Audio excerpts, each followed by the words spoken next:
It's just us. He's been doing that nonstop for days. Hi, I'm Kat, and today I will be reviewing Donkey Kong Country Tropical Freeze. Where am I? Jay is not here, he is drunk, so I'm reviewing it on my own. For those of you who don't know... I think I just broke the mic. What are you eating? Toaster strudel. Toaster strudel. Shout out! Yeah, I broke the mic. Apparently I can't be left alone. For those of you who don't know, this is a side-scroller adventure game. It's the 5th one in the series. This came out, of course, after the Donkey Kong Country Returns, and that was amazing. It came out on the Wii, and it was a beautiful game. Everyone loved it.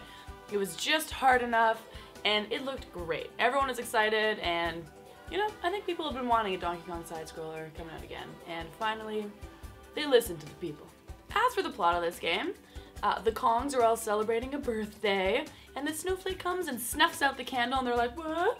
And it turns out that there are these Vikings coming towards them called the Snowmads, and there's this huge horn that the bad guy blows, and all this cold weather and freezing wind comes to the island. It blows them off to a faraway island and freezes their home island, and basically you're going through the game trying to get back to your home island and reclaim it as yours. The bad guy is named Lord Frederick, and you're trying to go through 6 different islands to get back to your home. And of course, at the beginning they start off kind of regular, and they slowly get, in my mind, more and more chaotic and more weathery and such. The Vikings are walruses and penguins and owls and things like that. The controls are pretty much the same as before, but now you of course have the Wii gamepad to use instead as a controller. So that option's there, and of course this is multiplayer, and you have a variety of people to choose from. I'll get into the characters after this. One control that's new in this is the Kong Pao, so the Kong Pao, ha ha ha ha, meter, and you fill that throughout the game, and then when you press it, you kill every single bad guy on the screen. So if there's a certain part where there's a bunch of bad guys and they keep killing you and you just can't get past it, you can use that Kong Pao and they'll slap hands and then everyone on the screen dies. So that's kind of a nice little extra that they've added. As for characters, of course, Diddy is back and he has his little jetpack, so he's able to get across larger gaps. So that's great, but then you also get to play as Dixie. Now Dixie can whip her ponytail, and at first that gives her a bit of a height boost, and then it also makes her kind of propel and descend a little bit slower. Now this time you get to play as Cranky as well, and lots of people have been really enjoying playing as him. He has his cane with him, and you can bounce on his cane. He also, I think, throws his dentures. I'm pretty sure that's what it looks like. It's his dentures that he's throwing, which is funny, but not that really helpful. The cane is where it's at. You can bounce off of it, and it'll make you go higher if you get the timing right. You can bounce off dangerous surfaces, so if there's an area that has thorns or just something evil in general, you can bounce off that and you won't lose one of your hearts. And also you can damage bad guys that Kong can't. So there's some guys that have helmets and stuff on them. Kong won't be able to do damage to them, but Cranky, if you use that special jump, he will do damage. So that's kind of awesome. I use him all the time because I'm silly and sometimes I end up in the dangerous spots. Funky Kong is in this game, and he is at the shop. Nothing too special, he's not a playable character, but he's selling stuff like balloons, there's a shield, there's a bird you can buy that lets you know when secrets are in the area, there's an invincibility thing, which is kind of cool. So there's a variety of things you can buy. I mostly was just buying balloons because this game is so hard. It has the usual things, like the Kong letters that you're collecting, the bananas, the coins, the puzzle pieces.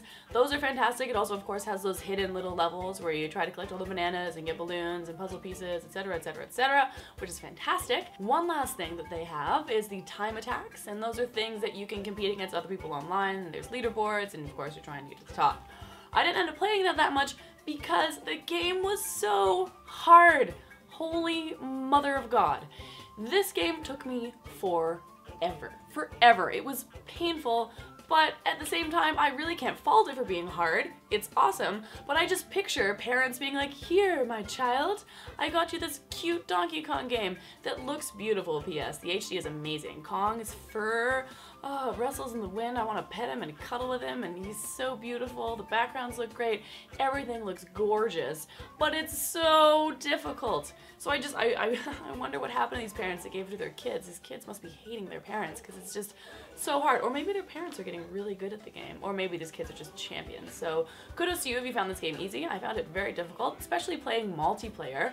I really found that difficult because you kind of screw each other over sometimes. You're hopping each other's back, you're hopping off, you're trying to help each other, but You know, there's timing that's extremely important, and you know, one person will be going ahead and the other person's something off the screen, and the multiplayer is very frustrating at times, but still a fun thing. And because there are those other characters to play as, you really do want to play multiplayer so you can play as Cranky or Dixie. So my overall for this, I would have to give it a 9.5, and even that I feel like I probably should be giving it a 10 out of 10, but I'm giving it a 9.5 because I mean, the story is just kind of similar garbage all over again, whatever, just bad guy comes and messes stuff up, and then the Kongs are pissed and have to handle business.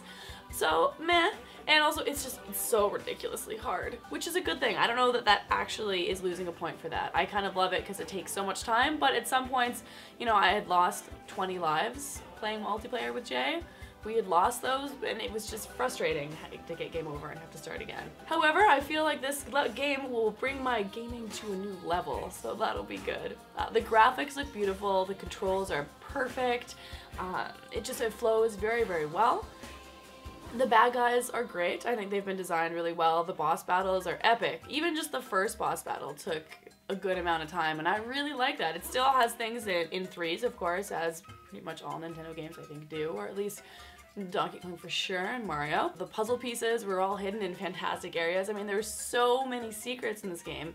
To get all the puzzle pieces in every level, if you're a completionist, this is going to be totally worth the money. This game was fantastic. If you like side-scrollers, or you like Kong games, or you have a Wii U and you're looking for games to play, this is the game for you. This game is going to take up so much time to play, especially if you're a completionist, but even if you're not, I found it took up a lot of my time, thus this a little bit late of a review. The game looks beautiful, gameplay is great, level design is great. I can't say enough good things about it. I love this game. I struggled to speak. You guys can also follow us on Twitter.